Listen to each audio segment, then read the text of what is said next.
everyone, Kelly Bear here. Welcome to my channel.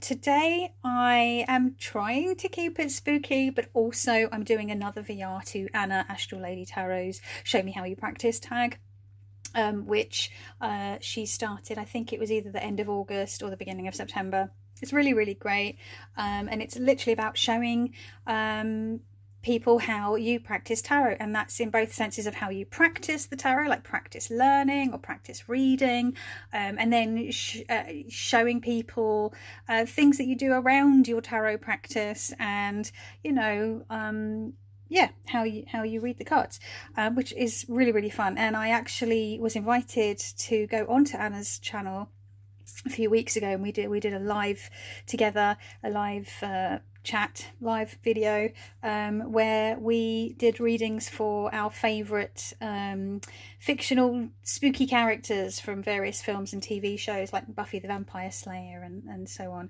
So yeah, that was fun. And I've already done a VR to this, showing some elements of my practice, but it got really long-winded. So what I'm showing you here today is the other thing that I was going to show you, but sort of ran out of time because that video was getting really long, and I'll link that first VR in the description box, should I remember to do so. But yeah, so today I'm going to be showing you a little way of how I practice, not so much practice or learn the tarot. I think it's safe to say, after the amount of time I've been reading tarot, I have learned to read the cards. It's now about, for me, and I said this in the live chat with Anna, and I mentioned this little thing I'm going to show you very briefly, but I wanted to touch on it in more depth. Is that I'm always tinkering with my practice. I'm always looking at numerology, especially when it comes to like Marseille and pips. I'm always sort of reassessing and working out how I feel about sort of the numerology and where I sit with that. And sort of once every sort of year to 18 months, I go through a spreadsheet. I have a spreadsheet where I like list out. I go through various tarot decks, especially if I've got new tarot decks, and I list all the ways that that book that comes with the deck, or the book that I've bought separately, tarot books, so I should say, have talked about the numerology coming from that author's perspective or that system's perspective, and then I'll add it to the spreadsheet if I find it interesting, and then I go through and I sort of go through my own distillations of the numerology, and I'll put the date in the new column, and I'll say, you know, so I've got it going back several years now, my sort of ideas around numerology, for example. And I do that with the courts, I do it with the suits, I do it with the way the courts and the suits come. It's really nerdy. It's really nerdy, as Sylvia at Tarot Magpie says. Research is a hobby, 100%. And when I'm in that particular rabbit hole, I really go into it. And I was in it about a month ago. I was in a particular rabbit hole because I was reading this excellent book. I'm not reading it in order. I started with I believe I started with the court cards, and that's what sort of got me to this. I have read other bits at the front of the book, and stuff and things, you know, and highlighted bits that I find interesting. But I found that I find going through in order sometimes a little bit like not as fun. So then I started going in for like that was it. I started going into the numerology. Oh, there's one of my own hairs. Numerology, and the suits as Charlie Claire Burgess sort of sees it, and then into the courts. And I found it so interesting, and I knew I was going to really enjoy this because I really enjoyed the guidebook for, or do enjoy the guidebook for, the Fifth Spirit Tarot. I really enjoy the ways that Charlie is sort of reframing a lot of the cards, especially the cards that I find like really sort of overly gendered or problematic or difficult for myself. In my last video last week, I spoke about the sort of the Hierophant and the Emperor, two of those cards for me. But anyway, yes, I'm always tinkering. Trying to get back to the point. I'm always tinkering, and so I wanted to, what I sometimes do is, other than sort of looking at, you know, numerology and court cards and all that from different perspectives, and sort of updating this spreadsheet and sort of reevaluating the way that I read the cards. I also then put that into practice, right? If I'm really called to. So here, I think I showed these very briefly in the live I did with Anna. So here I have these 4 little cards.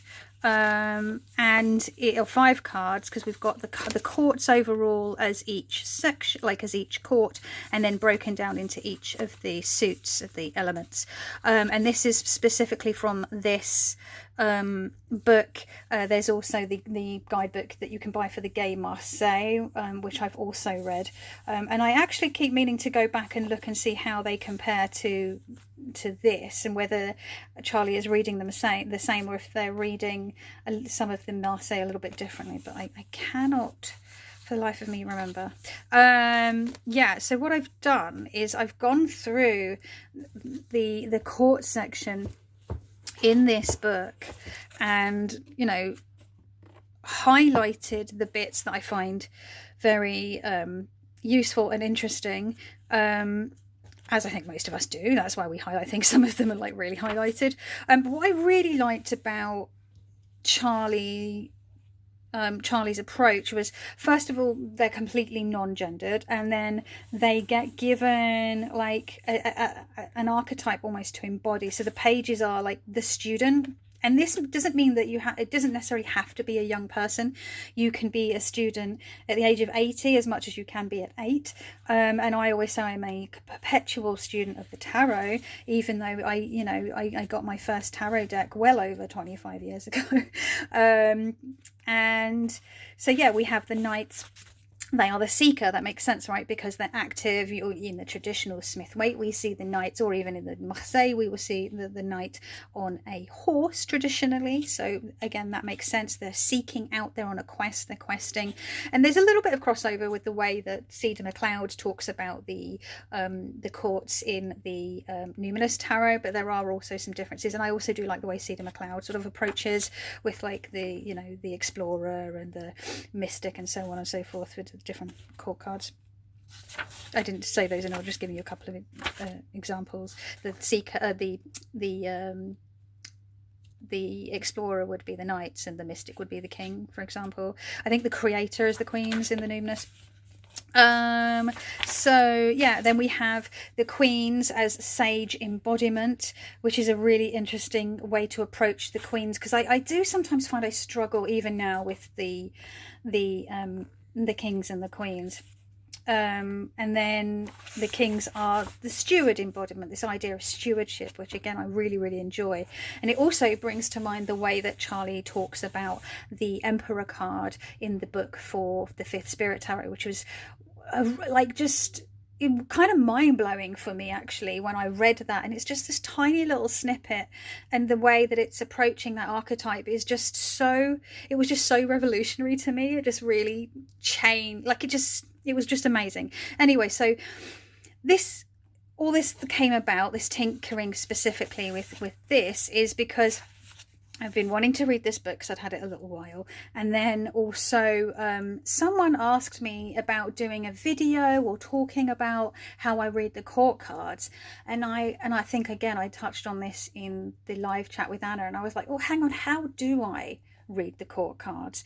Because it'd been a while since I'd really sort of taken the time to think about that, and also because I'd read some other resources since then, and it's sort of thrown some different things into light. So for example, the 5th Spirit Tarot guidebook, and then earlier this year the Game Marseille guidebook, and now sort of reading through this, it was really starting to really, like, for the first time in a long time, really shift how I was thinking about the courts and giving me new ideas about the courts. And so I realized I didn't really know how I read the courts anymore, because it's in a state, I'm always tinkering with it, and it's currently in a state of flux, and I'm getting this new information, new ideas about them, and I was like, Okay, so let's do what I do, and I put the information into my spreadsheet from here, and then I created these little cards. I'm going back to the cards. I'm all over the bloody shop. I'm really sorry.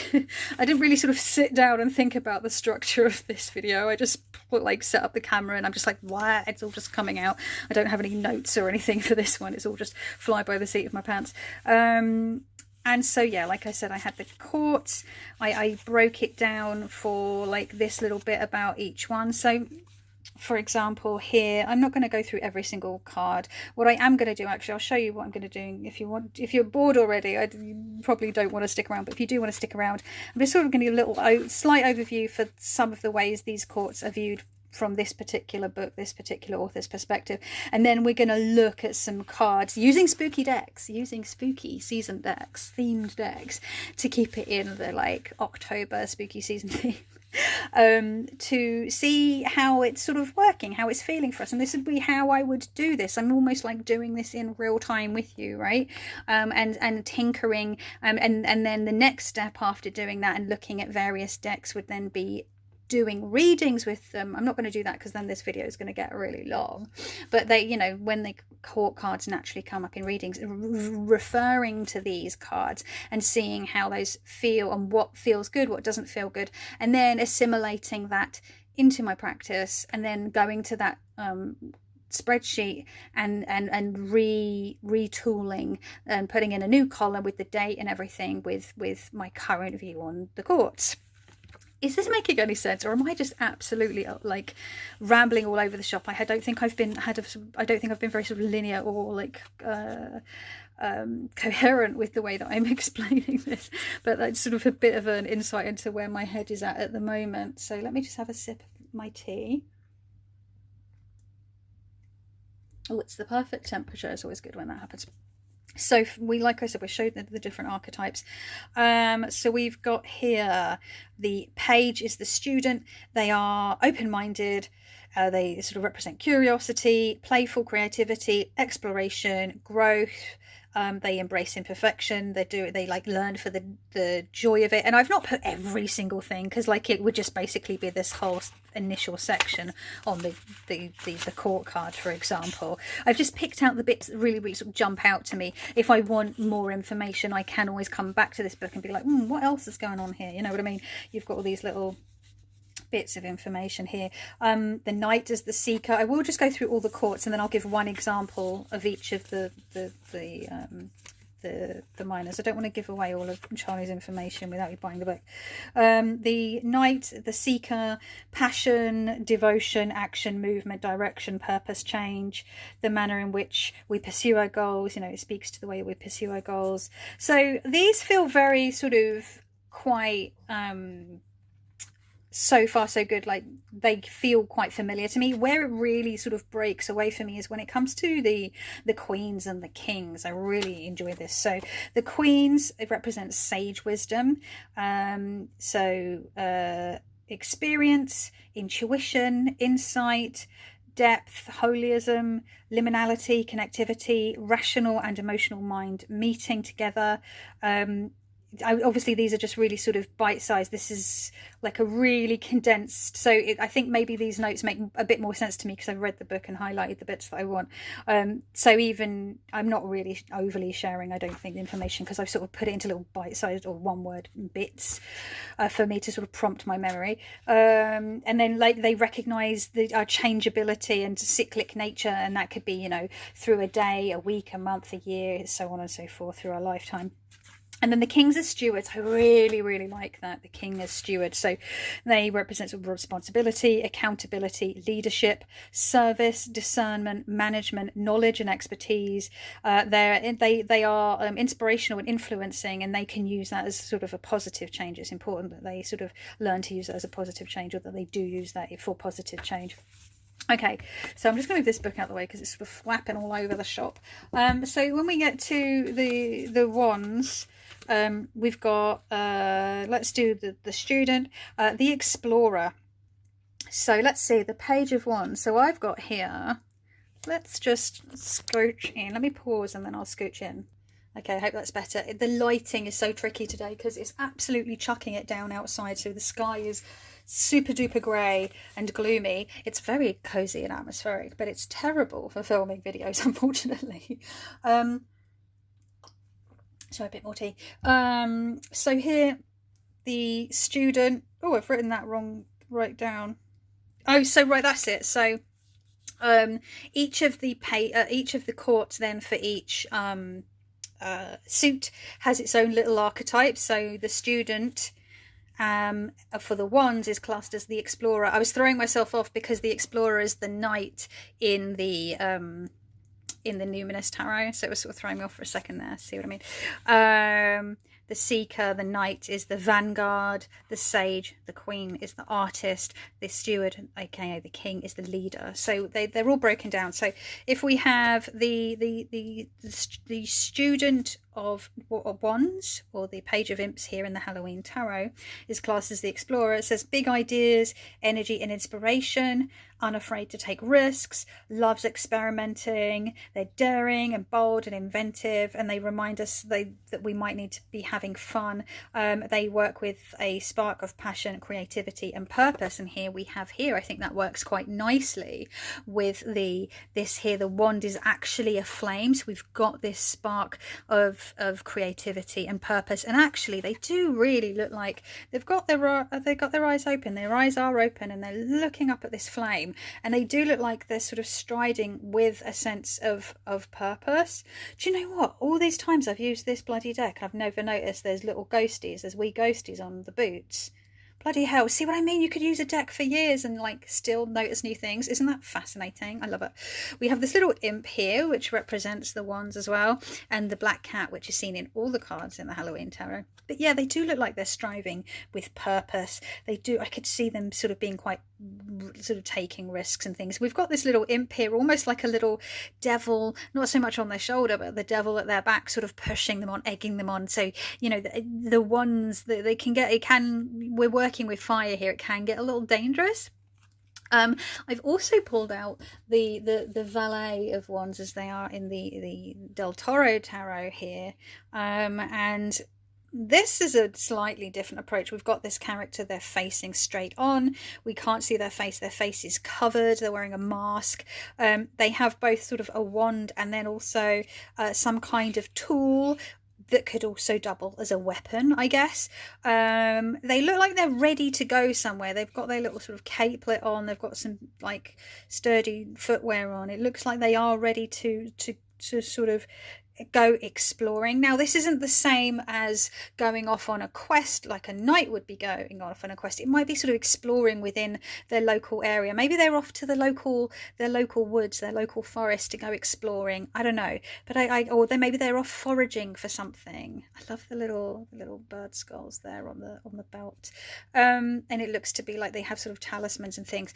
So I thought, that's the way that Charlie Claire Burgess sees them talks about them in that book, in Radical Tarot. So I thought let's also look at the way that they are spoken about in the little guide, the guidebooks that come with them. Now, both of these decks come with quite small books. The Halloween Tarot comes with an actual little white book, the LWB. I'm just going to go to the wands. Oh, hang on. Just excuse me while I find the correct suit. But it's going to be looking in the wrong place knowing about me.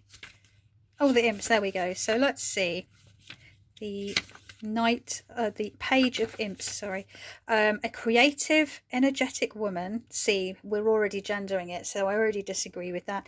Eager to contribute to the world around her, impulsive, enthusiastic, a message. And obviously we've seen in a lot of resources and different systems that the pages can be seen as messengers, but also incidentally the knights, because they're on horseback and can carry messages, which puts me in mind of the rider card in the Lenormand. So it's interesting the way that both those cards can be seen as messengers, but you know, both roles could be go-tos. I feel like the page would be the go-to within the, you know, castle grounds or the encampment, and then the knight is the go-to between castles and embankments, larger spaces, because they have the horse. But yeah, so it's interesting that this book is sort of coming at it as a person, a particular kind, which is one way to read the court cards. I'm going to sneeze, excuse me. Sorry, I just had to pause while I sneezed. I think my spouse just shouted Gesundheit up the stairs. I've lost my thought now that I've done a little sneeze. Well, it was actually quite a big sneeze, which is why I paused the video.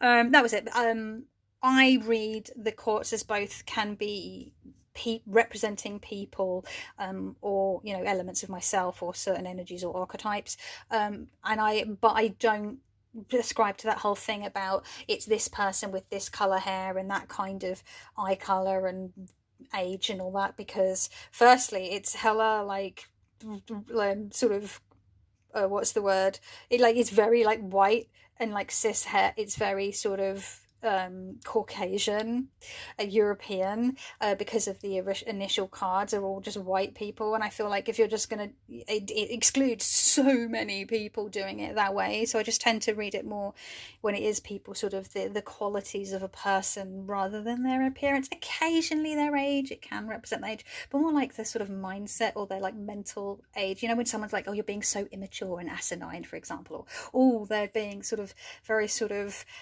grumpy and old person about something. You know what I mean? Do you know what I mean? I always say that, you know what I mean, and making assumptions, but I always trust that people are smart enough to follow on to the things that I'm saying, because I don't think that what I'm saying is particularly difficult to understand or particularly smart. I'm just, waffling at a camera. It's I make no claims to being particularly smart or what's the word, overly educated in any way at all. Okay, so there's that. So let's have a look at the good, this is a little extra mandrake card from the Deltaras, the bookmark. It's so cute. I love the little mandrake from Pan's Labyrinth. So we have the court card, the Valet of Wands. Earth melted by fire.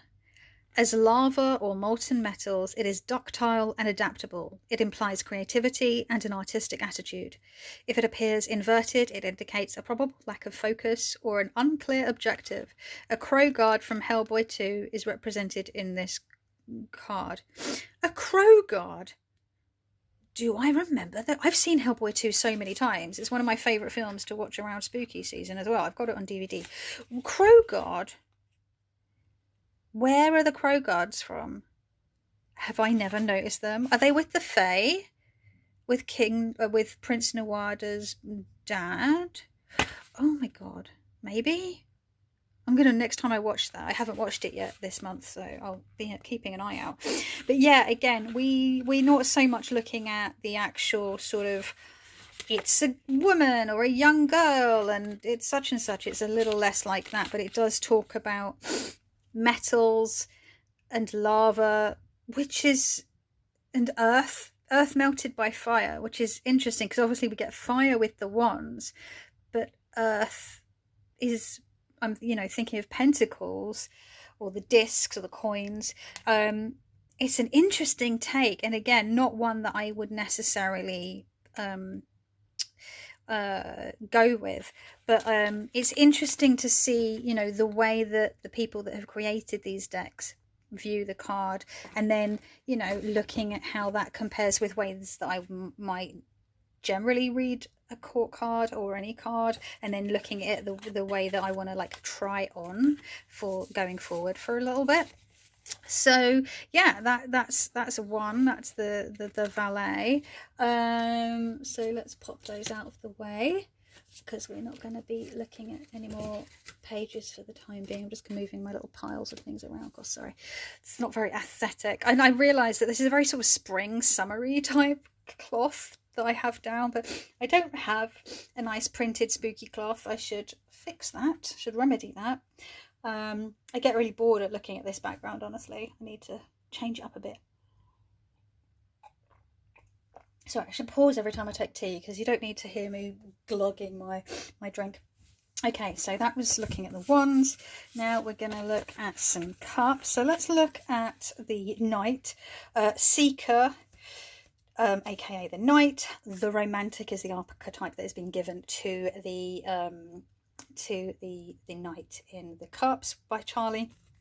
I can see that 100%. I think a lot of people often see the Knight of Cups as that particular sort of dreamy, hopeless, romantic, head in the clouds a little bit. Yeah, bit of a, maybe a little bit of a fuck boy. I sometimes think though that the Knight of Wands is more of a fuck boy than the Knight of Cups. I think the Knight of Cups is a bit more sappy, but I think the Knight of Cups is more likely to sort of slip into like stalker territory as an archetype. So here we have my little sort of clipped notes, my little sort of quick notes. Heart on sleeve, bleeding / bleeding heart. It's important, actually, Charlie said with this particular archetype, it's important to remember the concept, like the idea, like consent, which is really interesting with what I've just said, actually, about how this archetype can slip very quickly into sort of dangerous sort of incel / stalker types territory. Fights for others. Acts and creates change aligned with their heart. They prioritize compassion and connectivity, and they flow like tides because it's cups and it's the element of water. So let's grab the cups from the Halloween tarot. This is the Knight of Ghosts, being the cups, and here doesn't look as sort of slow or like usually in the pentacles you see quite a sort of sturdy, thick boy horse for to sort of indicate the sort of the steadfastness and the slow patient pace of the next slow, or the next slowest horse I find, if I'm going by speeds, is the Knight of Cups, then the Knight of Wands, and then the Knight of Swords is the fastest in my mind. But yeah, so this horse isn't running, it's kind of like prancing. It's not stood still like it might be in the Pentacles, so that makes sense, right? He's got a scroll, which, you know, makes me think of the idea of the messenger. And I mean, this helmet is so cool. I love like it's almost like a grotesque that you would see on sort of cathedrals and things. This sort of visor pulls down. It's so cool. And like the wings, does that make him more aerodynamic, make them more aerodynamic? I often feel like that this is actually quite a femme looking knight, honestly. And I do love the wings on the heels, on the spurs, I guess, winged spurs.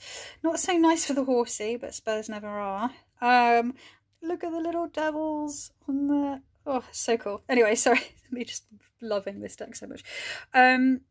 Yeah, that you can get that idea. I like the idea of the ghost because then again, because this is, it's a very smart deck and very well thought out, even though it often gets seen as a novelty deck. I don't see it as a novelty deck. You know, having these ghosts, rather than them holding a cup, they're holding this scroll. Maybe it's a love letter, for example. So it sort of changes the way you might even read into the card. This ghost, is this the ghost of the memory of someone that he loves, or is it just someone he's like built up in his mind and put on a pedestal and is off to sort of in search of her, and he's going to rock up, or them, or he, and he's going to rock up, and this person is going to be like, who are you? But I do like this in this version. And then let's go to the Knight of Goblets. Oh, this guy, I love this guy in the first Hellboy film. I think it's the Russian guy that gets woken up.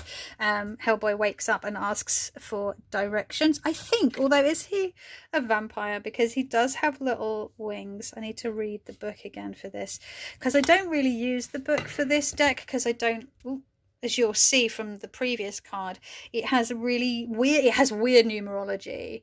I think it's based in like Spanish numerology or South American. I can't remember where Tomas Hijo is from. Who wrote the book? Oh, yeah, so Tomas Hijo. I can't remember where he's from. Maybe Mexico, because that's where Guillermo is from. Guillermo, like he's my mate. But let's see, the Knight of Goblets, and we've got this, if this is from Hellboy the first film, this is in a Russian cemetery, and this character gets woken up to help direct them. There's a little bottle of something here going on, and who is the knight? My reading of this is that this is the knight and this is the steed in this card, although technically you could see that this is just the knight and this is just what he's carrying. I don't know, it's quite fun. It's open to interpretation. We've got these like little chickens down here, which is fun. It's snowing as it is in the film. I feel like you don't so much get like the romantic sort of bleeding heart vibe with this one. In fact, I think this guy's heart is desiccated and probably fallen out of his ribcage by now, so he probably doesn't even have one. But let's have a look at the way that the books view them. I feel like this video is going to get really long, and maybe I should have only showed a couple of ideas. Maybe I'll sort of see how long it goes after this one. And if you want more, I can always do more. I don't know. Suit of Ghosts. Okay, here we go. Suit of Ghosts. The Knight of Ghosts. A poetic yet driven young man striking out on his own. A messenger, a proposition or invitation. So we're definitely getting that messenger vibe here, and I guess that makes sense because they're holding some kind of parchment, some kind of scroll. Poetic, we're getting the idea of sort of romance, right? Driven, which makes sense because they're a knight. They're sort of going somewhere. They're going on a quest or to deliver something. A proposition or an invitation. So maybe this is an invitation to something or to go somewhere. And then the Knight of Goblets. We have Knight of Goblets. Wind agitates air. It's interesting because I think it's sort of talking about the elemental dignities of the court cards. Again, this is something that I think Anna and I touched on in that live chat very briefly, and that I've played around with the way that I assign the elements to each type of court card. You know, like how queens are often seen as the water and cups, and the knights are seen as often, like, I feel like the ones that change the most are the page, the knight and the king.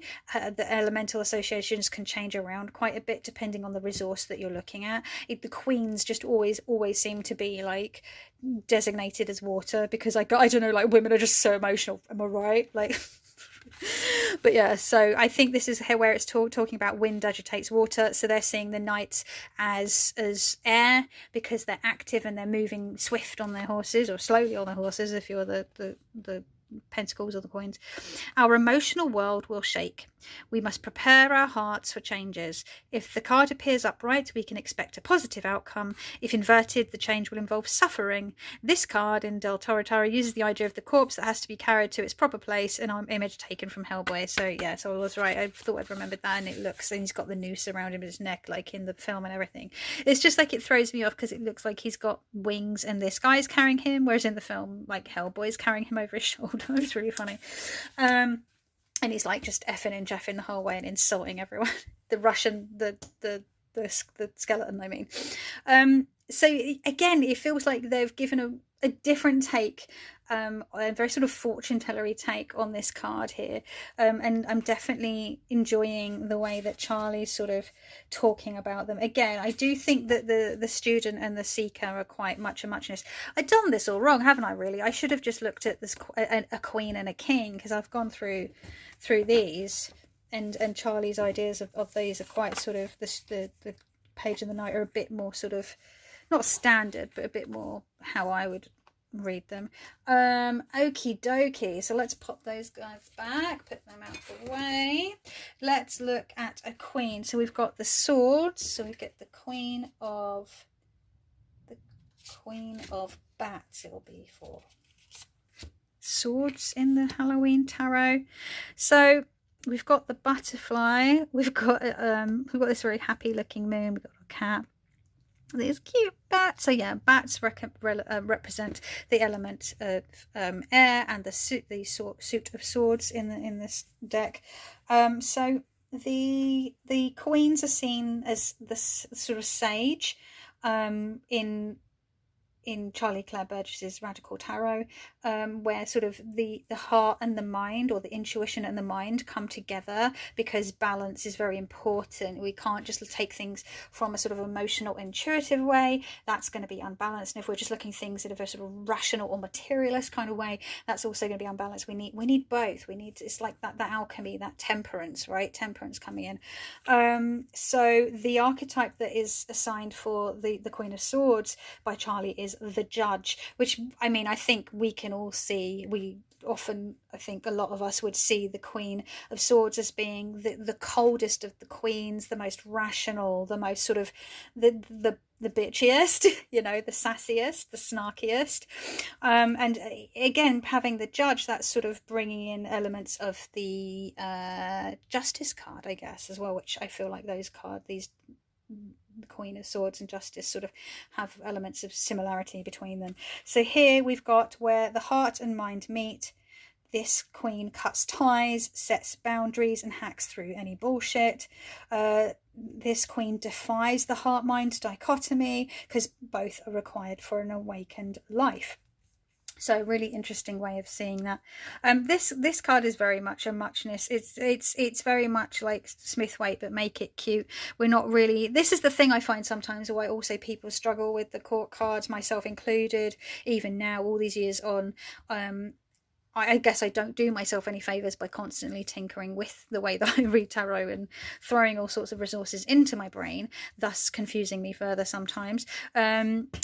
Is that we don't necessarily always get a huge amount of information when it comes to sort of someone sitting in a throne, which is like all four queens and all four kings in a lot of decks. And so we're sort of going by the symbolism, and then we're being trusted, or we're needing to understand what the symbolism is, other than like the fact that it's, it's suit and it's element, and the function of a sword, for example, or the function of the element of air, for example, and how that pertains to any surrounding cards, how they interact, you know what I mean? Like if there's an overabundance of air in a reading, or how air might interact with fire, because air fuels fire if fire needs air to burn, for example. It's one of the, come on, it's a bit blurry there, sorry, it's because I keep waving my hands around like a blooming muppet. So yeah, I can see we've got this sort of, she looks quite, firm, and she seems quite severe. If we look at her face, she looks quite stern, but it does look like she's like arching an eyebrow, so there's like a little bit of sass there, which is interesting. But I like that the instead of the butterflies, sorry, I called them butterflies, they are like death's head's mask. Can you see, like, how cute is that? Oh, it's so cute. And the same on the hat. And then let's just grab the Queen of Swords, which is super gnarly. Here we have the Del Toro Tarot. This is, if I remember correctly, meant to be one of the Strigoi from The Strain, which is a comic book and or a graphic novel and like series and TV show from Guillermo del Toro. I really enjoyed The Strain. I thought it was fun. But again, I am a huge Del Toro fangirl, so I pretty much love most of the stuff that he does. But this is meant to be like a medieval version of a Strigoi that's had its head cut off.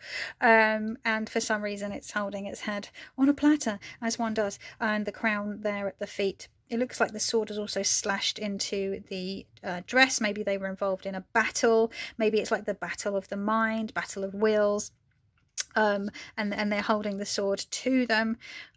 Did they accidentally cut off their own head? I don't know. I mean, holding it like that, it makes me feel like she sort of was holding a plate and a sword, and she accidentally like was holding the sword out, and it's fallen like that, and that's the final position it's landed in. It like sliced off her head, and her head rolled onto the plate, and her crown fell on the floor. I don't know, but it's probably shouldn't be as funny as I find it. It's just there's a lot of dark humor in Del Toro's work.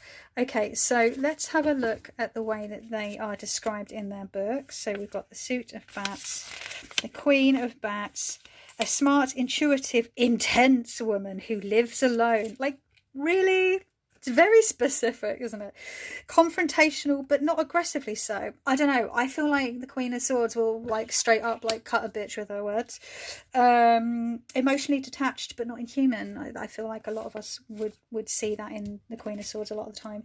And then let's have a look at the Queen of Blades in the Del Toro. So I'm just trying to find the Queen of Blades. Let's have a look. Humid air. Mist. So we've got water and air, right? Because like I said, the queens are often seen as water.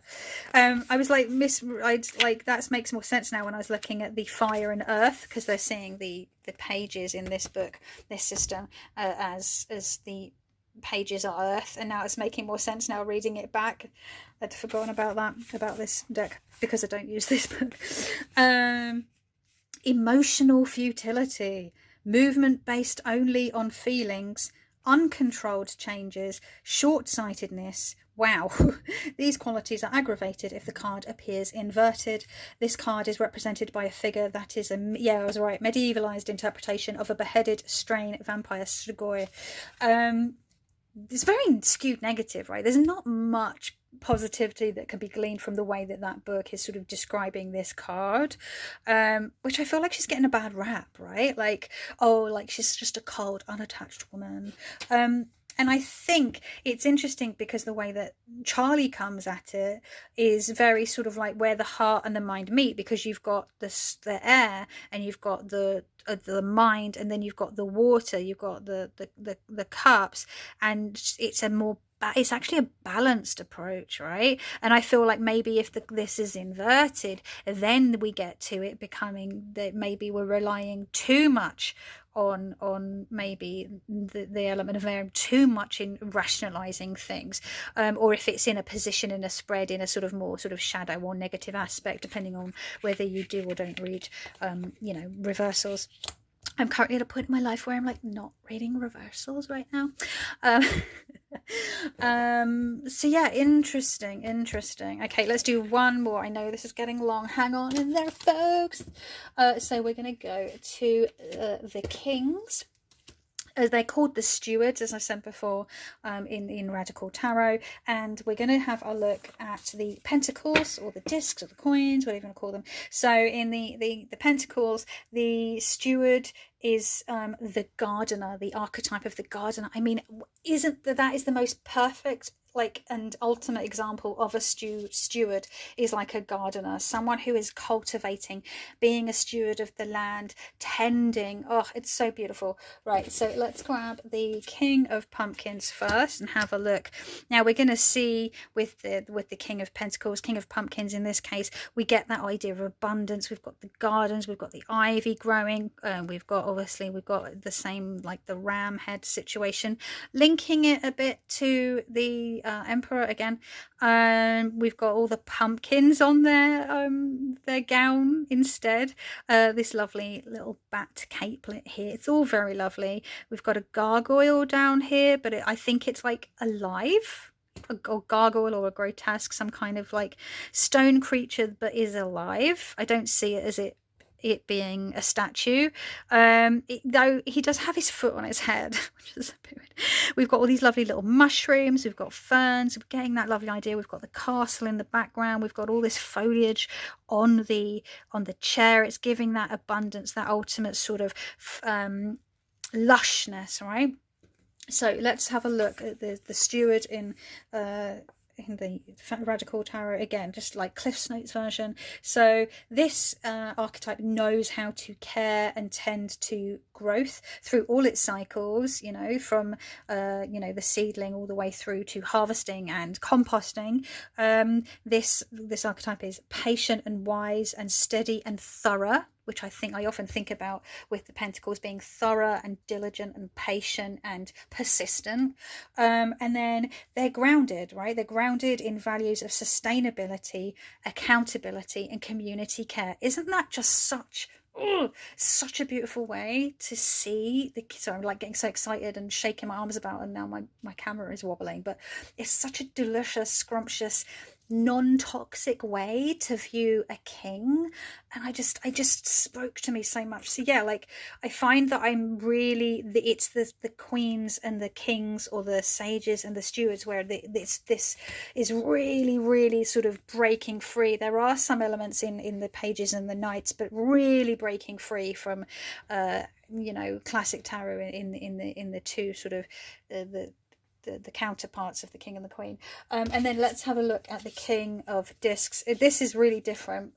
This is one of the like clockwork soldiers, clockwork warriors from the Golden Army, which is a storyline in the Hellboy 2. It's Hellboy 2, the Golden Army is the tagline, the tag title, post title, I don't know. And you can see here there's all this steam and flames coming out. His clockwork, which is sort of grounds him in the element of earth, right? He's a practical, he's a machine, he's working, he's almost got like his own little sort of little factory going on. But that clockwork, the cogs, because it's the King of Discs, and we see as it's Guillermo del Toro, a lot of cogs and clockwork in his work, and this film, then therefore this card is no different. And yeah, this army was created by the Fey folk, and they're really dangerous because they're really difficult, nigh on impossible to destroy, and it's part of the storyline. And sort of comes to a head right towards the end of the film, where you actually get to meet the Golden Army, which is really cool. If you haven't seen the film, check it out, it's so much fun. So yeah, let's have a look. See, I don't really get the idea of the stewardship or tending or sustainability or accountability, because this character here is very sort of aggressive, I guess, and warlike. They're created to protect, yes, but also destroy. So it's a very negative aspect of the king, whereas this one is a bit more, you can read into the way that this kind of way of seeing the king. So this is what I like to do. So I'm just going to do read through the meanings in each card, and then I'll just sort of do a final little in closing about like what this is all about, what I've been doing, like why it's how I practice, right? So, or why I do it. So the King of Pumpkins, an experienced and successful leader, reliable, steadfast, resourceful, giving up what is not appropriate for what is. And then for the King of Discs in let's see, it's going to be the last, I think it's the last suit. King of Discs, here we go.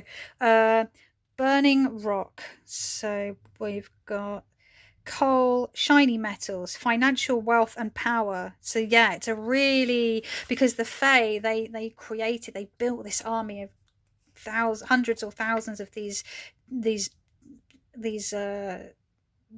clockwork soldiers, I guess, and that's a real undertaking of like engineering and cost and time and what have you.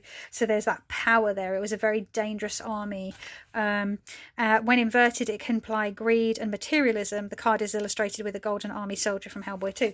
So I feel like this is a really good example, these two cards here, because some of them are a bit more much and muchness, and this is why I tried to pick, I picked two spooky season decks, but I picked decks that I knew, one that had more of a Smith-Waite way of seeing things, because this could be our stand-in for the Smith-Waite but make it spooky, and then one that sort of skews out of it. And the reason that I did that is because I wanted to show you how, if I'm tinkering with, like I am here, with the way that I'm reading the courts, not only do I sort of refer to these, but I also then like to see how that works with decks that I have in my collection, right? So I feel like the way that Charlie is explaining the court cards works more with this deck than it does with this deck.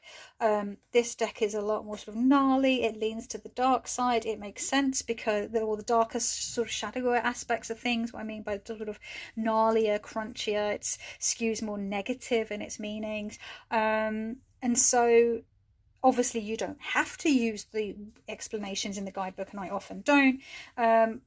And I do often, you know, just read these chords the way that I read the chords. But when it comes to like road testing, a very specific way of seeing the chords, it's not always going to work. On saying that, like if I do implement this as, like, for example,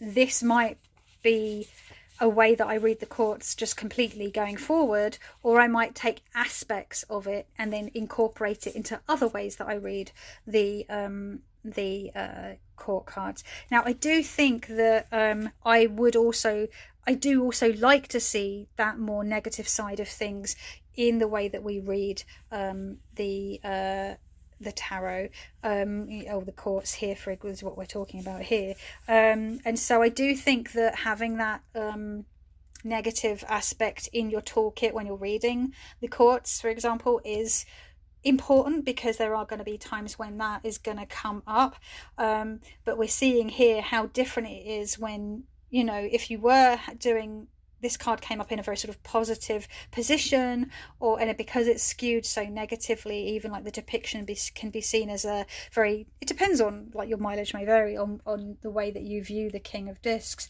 It can seem quite negative. I feel like I'm just sort of blithering at this point, but yeah, so I do think it's important to be able to have some sort of gnarlier sides of each court card sort of incorporated into the way that you read them. And I do feel that the way that Charlie is coming at them, they do touch on some of the slightly gnarlier aspects, but for the most part, it's actually very, I wouldn't say positive, it's very constructive, and it's very sort of forward thinking, and yes, very radical. And I think they've not really touched on like really sort of more harsher or gnarlier sides of those cards, because we have those bases covered, right? So I do feel like these meanings are going to get incorporated into the way that I read, but I at the moment I don't think it would be like the only way that I read the court cards. So that was just like this whole like 50 odd minute video is basically me saying, yeah, sometimes I play around with the way that I read cards, and one of the ways that I do that is I will wholesale take some meanings from a book and road test them for like a week or a month or what have you, and see how I feel about them. I could have just made a like 5-10 minute video, but you know, me. But I hope that this was sort of enlightening for you. Is this how, like, let me know in the comments, do any other people sort of take this approach to their practice? You know, for those of you that sort of feel like you kind of already have a certain sort of, you've been reading for a while and you sort of have an idea about how you read the cards, and do you sort of find yourself sort of tinkering and adding new information? Do you try out different ways of reading the cards wholesale like I do? And I think I get this idea from like sort of chaos magic, like this, just putting aside everything and just trying on something for size and seeing how, just like going all in on it. So when I say I'm trying this on for size, I'm road testing it. What I mean is all the readings that I do going forward for however long I feel like doing it, these will be the way that I view the court cards. I'm like it's a very chaos magic way of doing things, I guess. And it's not, you know, and then I see how it feels, and then like I said, I go to that spreadsheet and I sort of figure stuff out. And I don't do this with every single book, you know, whether it be a guidebook that comes with the deck or whether it's like a book that I've bought separately. It's just the ones that really speak to me, you know. If it's just the odd keyword that I'm like, oh, that's really interesting, or the odd little sentence that I think is really interesting, I'll throw it in my spreadsheet, or I'll throw it in like my little tarot book that I have, like my little like notes written in, my little, not my journal, but like a tarot guidebook thing. I've got one I'm just looking if I can see, I can grab it quickly. Here's one, I'll just grab it off the shelf. Here's one that I have for the pip cards, and I really went to town. This is from a couple of years ago that I made this one. You know, where I anytime I find something that I like, a word, a keyword, or a sentence, it will go in the book, and I do that for like, so nerdy. So yeah. Let me know how if this is something that you do, or if this is something that you're excited to try out, whether it be with quartz or your numerology, or the way that you view the suits and how they're assigned and what they mean, and so on and so forth. So yeah, this has gotten pretty long. Thank you so much if you stuck it out to the end. I'm enjoying the way that I'm like pinching it off of Anna. If you've watched all the way to the end, maybe incorporate or type the word toad. I think this is meant to be a frog, but I like toads more. I don't know, they're just cuter and chunkier in my experience. Type the word toad, and yeah, let me know your thoughts on this way of tinkering and stuff. So yeah, again, I want to say thank you to Anna for this show me how you practice tag. I'm really enjoying it, and yeah, thank you so much for taking time out of your day to listen to me blether on about the tarot. I really appreciate you. I hope that wherever you are safe and you are well, and I will see you in the next one. Ciao.